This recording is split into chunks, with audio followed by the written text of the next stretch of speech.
What's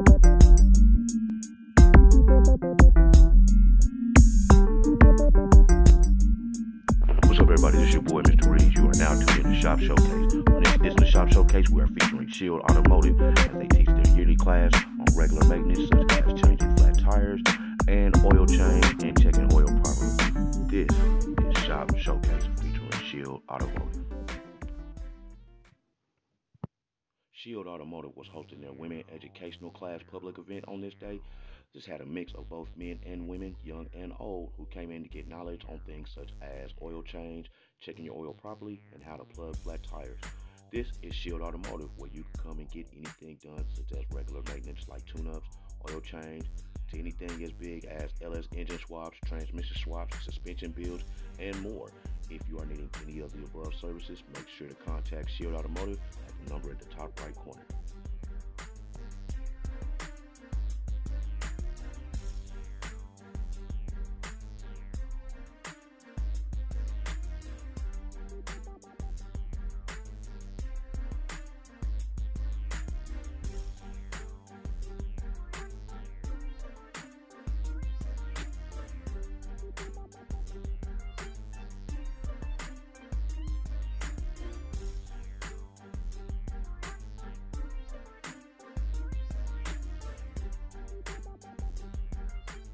Tune in as owner-operator Christopher Brown of Shield Automotive starts the class as teaching on how to plug flat tires and changing and checking oil properly.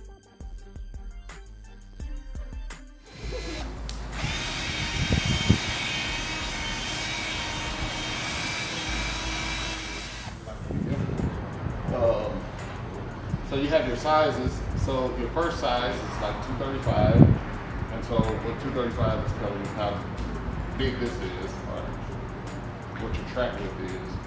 And then what's weird is after that you got 45. And so 45 is not a number, it is a ratio. It is 45% of the width, which is weird. And then of course you got 18, and then your speed rating. And somewhere around here it usually tells you, so it gives you max load, and then max pressure is 51 psi. So if you get it up to 60, you about to be back on the road again, stranded, and you're on your own. And if any of the ladies want to participate, we do got gloves too. You ain't got to try this bare hands like the rest of us. So, you want to try any of it? You want to try one?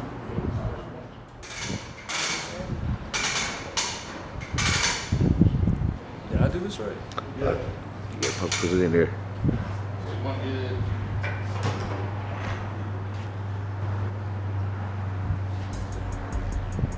Get it like halfway out.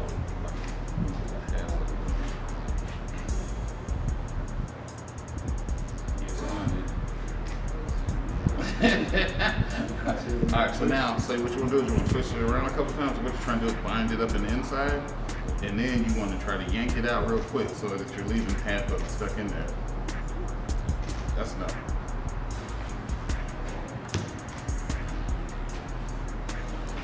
What will happen is,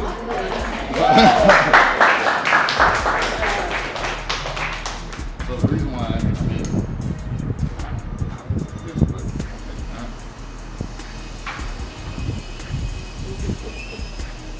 so you want to get, the reason why you're trying to, so you know how it's all sticky and all that, so you want it lined up inside. So what you're trying to do is you're trying to, yeah, so that's why the slit is in the door. So when you're pulling it out, you're leaving all of that stuff inside. I thought it was going to stand. That's why I just don't did it right. I didn't know. Yeah, so now, like I said, it's not perfect, but now it's actually lit up. So, put some air in it, you get to get wherever you need to go. You can worry about it once you get there. So, just an emergency kit to get you by. Alright, so we got one more person. But that car gauge, so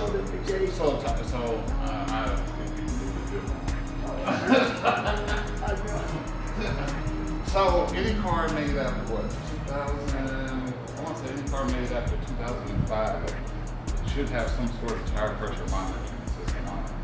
So if you drive an older car than that, you probably know how to check your tire pressure gauge, and if not, we got problems. But for the most part, cars these days will tell you. And then when the light comes on, like, get it fixed. Don't just let it sit there, get it fixed.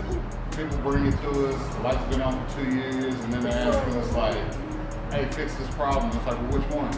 Like, the light doesn't come on again for another problem, it just stays on for all 17 of them. Get it fixed. And some of y'all, people I've had to deal with for this. Transmission fluid on this one, but we're gonna go through the motion of checking transmission fluid. We will check the oil. So I have her check the oil before we actually go through the process of doing an oil change, just to show people like what you need to do as far as like an oil change. So, all right, I'll be right back. Let me grab this car. Facebook, can you all please go on there and check in to show that you are attending Taylor's class today. Hopefully that will draw more people in for our next class. Thank you. Yeah, thank you.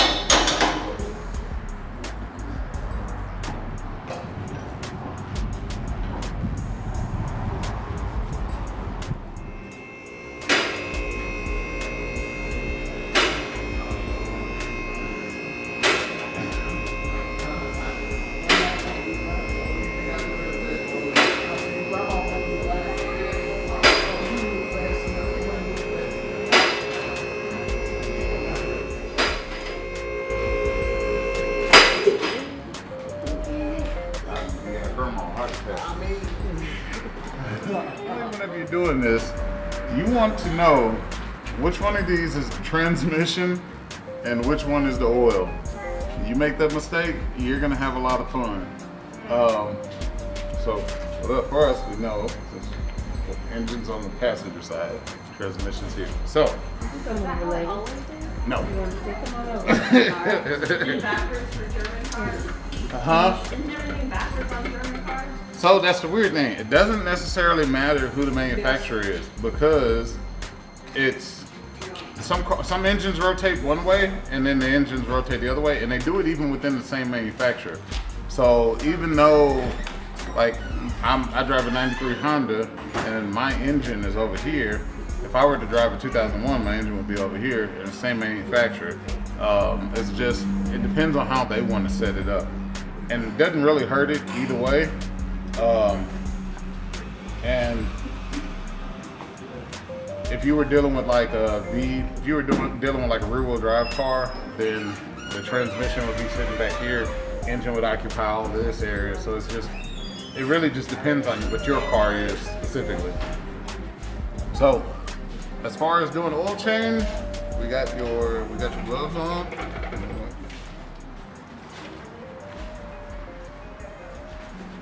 Oh, you already had glasses. I should know. I guess I should act like I'm actually gonna hear.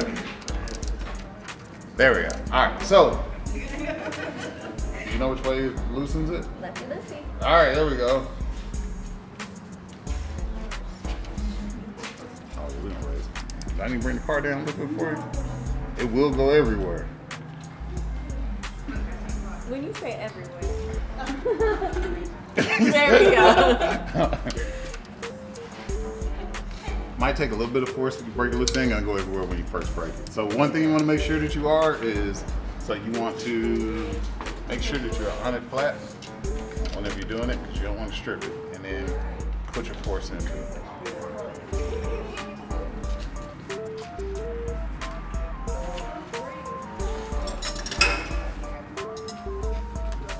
Alright, we got our short people wrenches over here. So typically, once you break it loose initially, at that point, you can actually just start to get it loose with your finger. Come here.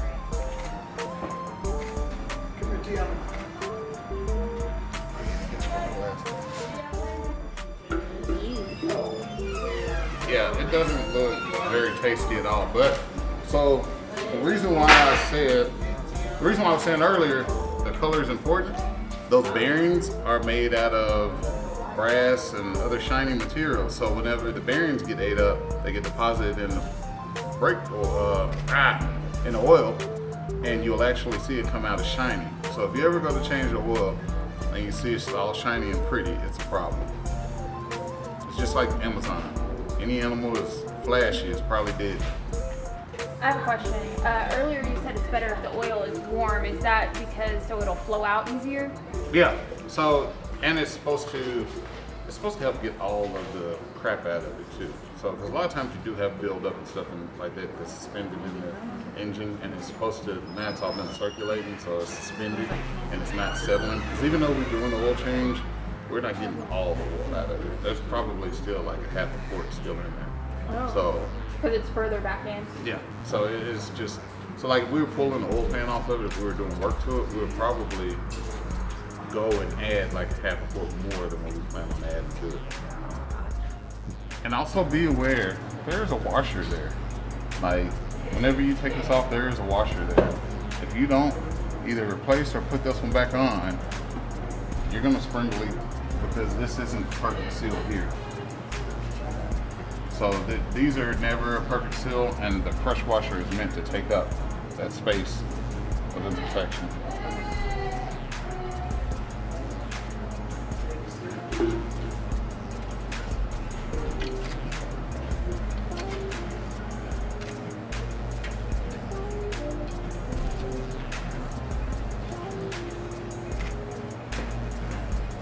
Man, got tight.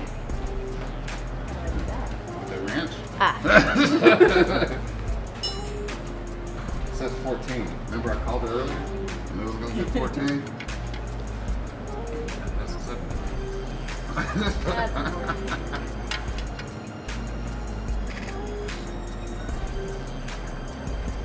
So for this, you just want to get it snug. You don't want to crank it because if you do, these pins are thin and you can actually rip the threads out. And it will hold it fast with your hand.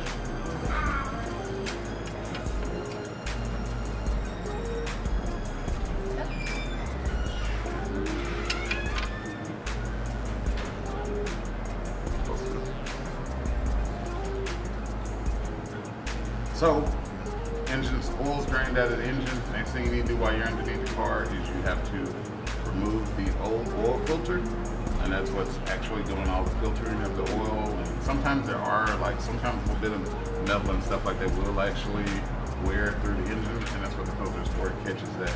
A little bit, very minute, little bit is normal because the engine is just running and wearing, but a lot is not. What would cause that for like metal to get into your oil?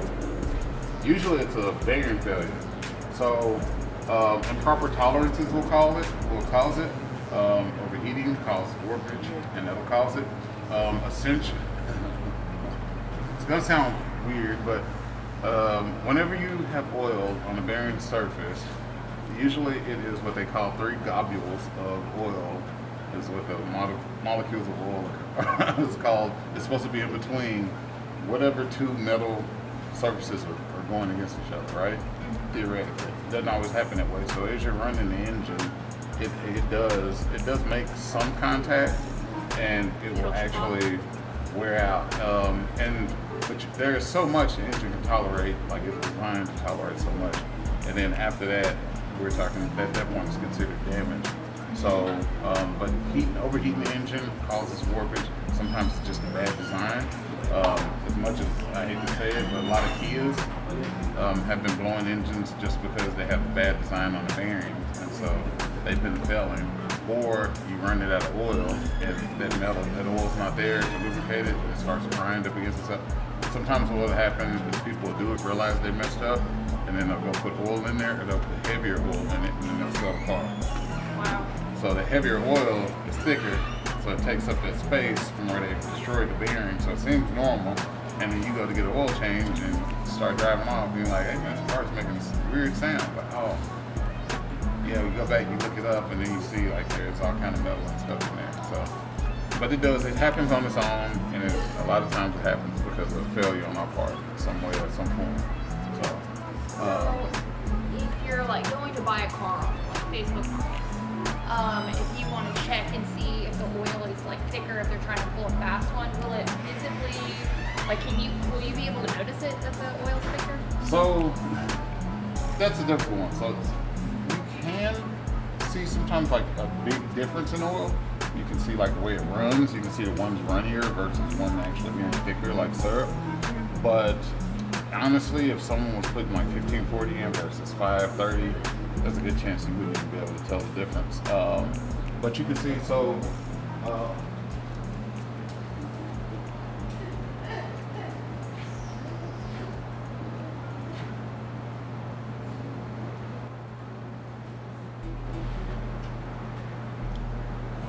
how thick the oil came out, how it looked, right? So this is Lucas oil stabilizer. A lot of times when people be like, the engine's knocking, their grandpas would be like, go get some Lucas and put it in the car. Well, let me show you why. Oh.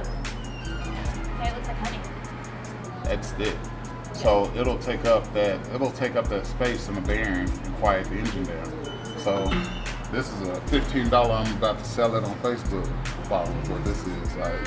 So whenever you start hearing that noise, they just put that in there. They put some diesel oil in it. Like I said, you can see the difference of it right now, but once it starts getting warm and ran through, you might not necessarily be able to see it. But the moment you go to do an oil change on it, you're gonna flush this out of it. You're putting regular oil back in there, and that's whenever you'll find out just how bad your situation is. So is it okay to put the Lucas in there? Just Yeah, to sure. help out the problem? Or is Oh, to fix the problem? Nah, you ain't fixing the not to problem. fix it, but No. to get by. Yeah, to just get by. Is that To okay? get to listen. Shill Automotive does not condone. So what I usually use it for, because then the next legit question is why the hell do I have it? What I use it for is assembly lube because it's thick. So whenever we build an engine, once you build an engine, you need to pre-lubricate all the parts, but it takes a moment for the engine to actually build oil pressure.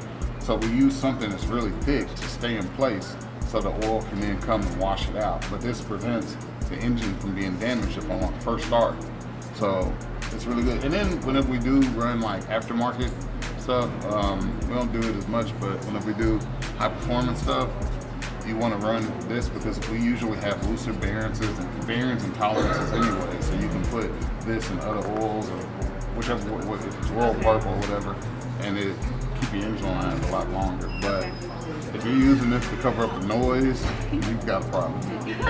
There's only one way you're gonna be able to fix it. So how do you know which size for the oil filter you're using? So we look it up. So typically, if you go to any parts store, you tell them what car you get, they'll actually tell you. They'll say your whole kit. Like they'll say your drain bucket, the wrong one. Nope. It's got to be turned on.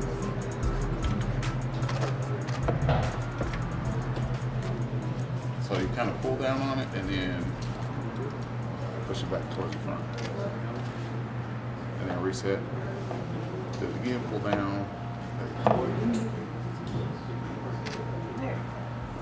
Once it goes, it should be easy for you to actually reach and grab. Yeah, so now. So when I take it off, I just let it leak like I did this one? Mm-hmm. It ain't, so usually you don't do it as fast, like as long.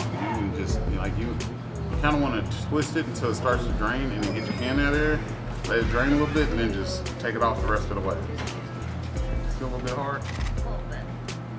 See, last person put it on is a little too rough. So, also too, these should make, once they make contact, you should turn it, I think it's 3/4. It says on the box. But you should not have to use a tool to get it off. The only reason why you're using a tool to get it off is because some Richard before you decided that they would just crank on it like an 8. All right, now you can do it. Like, even your kids should be able to change the oil filter.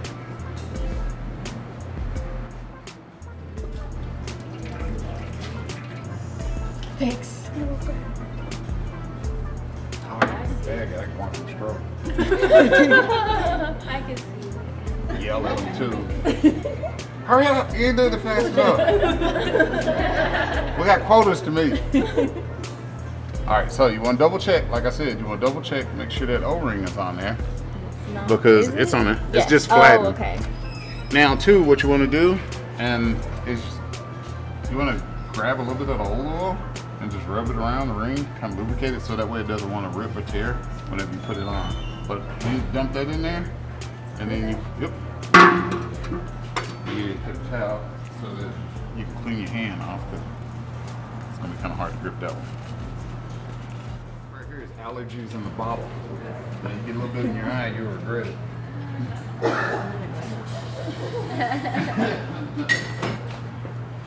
But it's usually good to get you some brake clean, just to kind of clean off. You want to clean off everything just because it makes it easier to tell if you have a leak.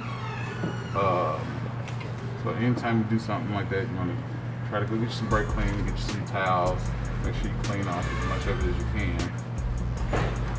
So that way you know if you see something like, is this a leak or did I just not clean up?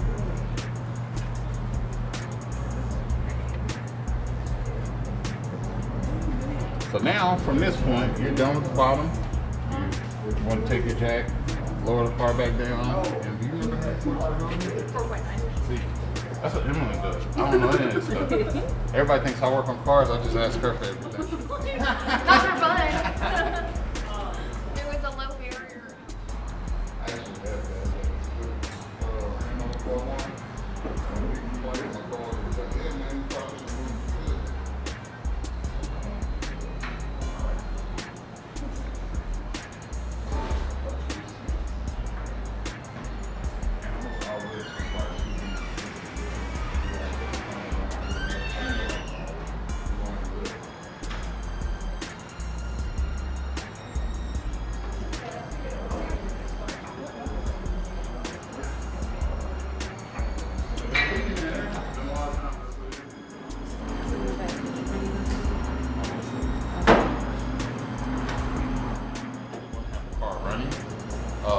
And you check.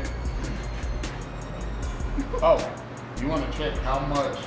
You want to check how much transmission fluid you have while the car is running. You park in neutral. While it's actually circulating transmission fluid, you're checking to see what's still in the tank. If you turn it off and try to check the car's transmission fluid will happen until raised because it starts to bleed out of all the circuits, and you'll get false reading thinking you have enough transmission fluid. Lack of transmission fluid will cause clutches to burn up, and then you're turning around spending anywhere from $5,000 to $7,000 once again. So it's not, and once again, if you're checking your oil, I advise you to check your transmission fluid. If you have a car like this that doesn't have a dipstick, then I advise you to stick to your maintenance records. So getting your transmission flush whenever it's supposed to be. And because these have a very specific way of checking the transmission level, you don't want to get into it. And then so after this, I guess we will go into the oil change, and we will do an oil change because it's got oil in it. So.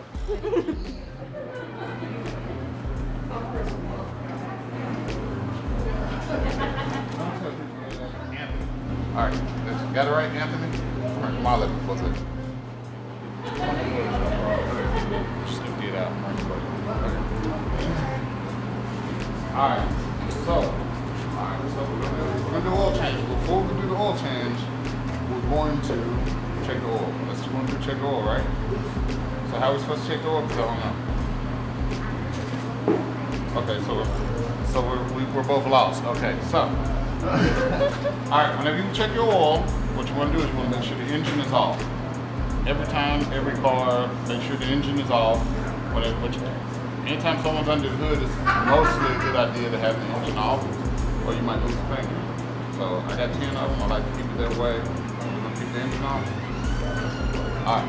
So usually, whenever you come under the hood of a car, there's usually at least one dipstick, and it will be yellow or it'll be orange. Yes, ma'am. Y'all can't hear me. Boy, I wish I could go back and say something to all the teachers when I was younger. All right, so you want to make sure that the engine is off whenever you're checking your oil, and as a safety precaution, you want to make sure your engine is off. If you got any badass kids, get them out of the car so they don't try to turn the car on you while it's going on. And so what we're gonna go do from this point is we're gonna look for a dipstick that should be somewhere in the vicinity of the engine. And we're gonna pull it out the first time and we're gonna clean it off. Whatever it shows is gonna be inaccurate. So the first time we pull it out, we're gonna clean it off, then we're gonna put it back in, then we'll pull it out again, and we're gonna hope she got enough oil in her car. You understand? All right, what are we doing first? Okay, all right, where's this thing? Is it like a yellow thing you might be able to pull out? There you go. Great, hold on. They hit me that. I usually wait. All right, so we're gonna pull it out. You're doing this. You're all in here. You're waiting for you. Yep. Yep. So you pull it out, and you can see the oil. You at least want to try to make sure it is some oil on there. You do want to pay attention to the color of it. Make sure it's not milky color, or if it looks like it tastes good, it's all bad. So now it's clean, right? So we see what it looks like. You see it's clean? Oh, I gotta tell you what you're looking for too. So, you see these two dots? So this is the needs oil, this is the full. So you wanna have it anywhere in between these two dots. So if it doesn't show up, definitely needs oil. If it comes out too much, has too much in it, we wanna be somewhere, it's like the Goldilocks zone. We wanna be somewhere in between those dots. All right, now you put it in there.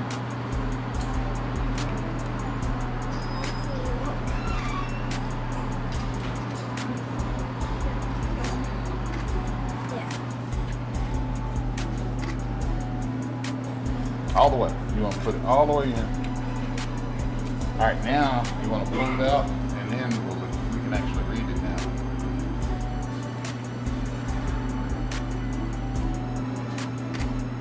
So you see where it's at now? You see where? So you see where it stops? Yep. So that means it has enough oil in it. So hopefully it doesn't leave out here knocking and making all kind of weird noises. So. Anybody else want to come check the oil today? Who doesn't know how to check the oil? Who want to learn how to check the oil? Who would like to try to run through and do it themselves real quick? Oh yeah, thank you. You ran off. Good job.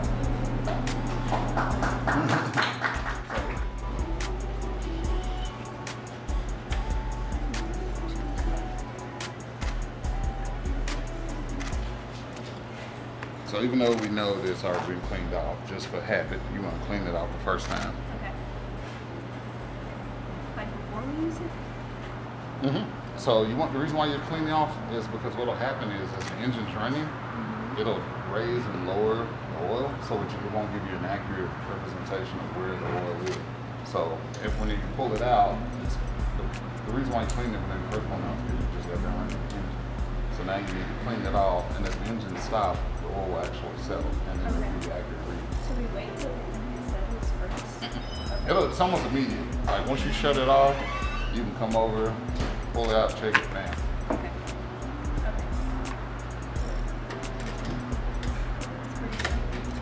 Just make sure it's So yeah, once you clean it off, then now you put it back in the same time.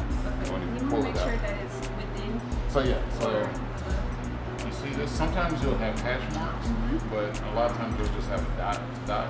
And see even there you'll see L, low, H, high. Yeah. So you just want it to be somewhere in between the two. And so also another thing I didn't mention is rule of thumb on most engines, from this point to this point is 1/4. So if you ever have an engine and you go to check your oil, you don't see anything on the dipstick, go ahead, go on to 7-Eleven, get your quart of oil, pour it in there real quick. And then go back, do it again, clean it off, put it in there, pull it out, check it, see where it's at. If at this time it's still not on the dipstick, you'll probably be sending me pretty soon for an engine. But other than that, put another quart of oil in there until you actually see something on there. And once it starts to get to this point, it usually takes a quart to get to the next one.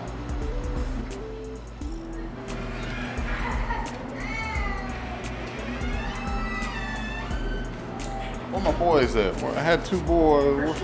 No, Anthony? It's Anthony, right? Is there somebody in here named Anthony? There you go.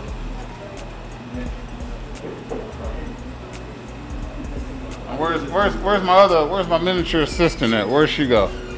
Tiana.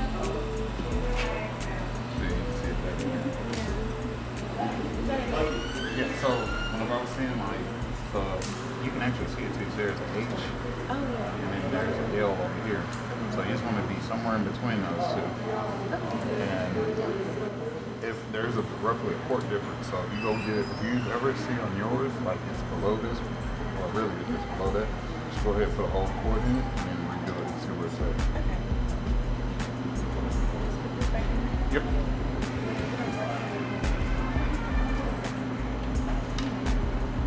And then from there, we just want to make sure that we just clean up anything, any of the messes that we made. Then here we go. Really ain't that bad. And then the thing of it is, I don't expect people to do it, but if you know what goes into it, you know if you get hurt out or not. Like, kind of gives you a better idea. Like, if someone comes at you and they're just like, yeah, man, like, there's so much labor behind you. Man, I'm sure you're gonna overboard. Like, don't tell me that. Like, man, granted, you bring them like an AMG Mercedes, they might charge you an hour to do the oil change, but if you've done it yourself once, you at least know how much time goes into it. Most of the time, like with cars like that, like if it's a luxury car, they'll try it themselves and then they'll bring it to you. Like, I don't care what you charge, just get it done, because they know they don't want to do it. But it gives you an idea of like, what am I getting myself into? So. Yeah.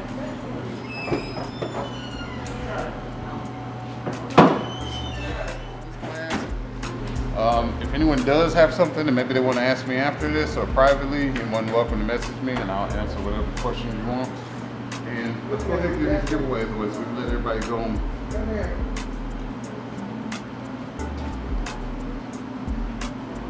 $7038.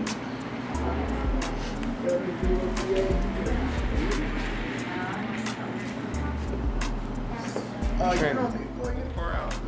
If there's anything else that someone else wants to ask or anything like that, like I said, you feel free to ask, or you can ask me once we're in private, or you can send me a message. Haven't quite made up our mind if we'll be doing this once a year or twice a year, but either way, thank you guys for coming out. I do appreciate that, and it made me feel like it was worth it, and thank you guys for coming out and being a part of it. I really appreciate that too. So, God bless, good night. Thank you.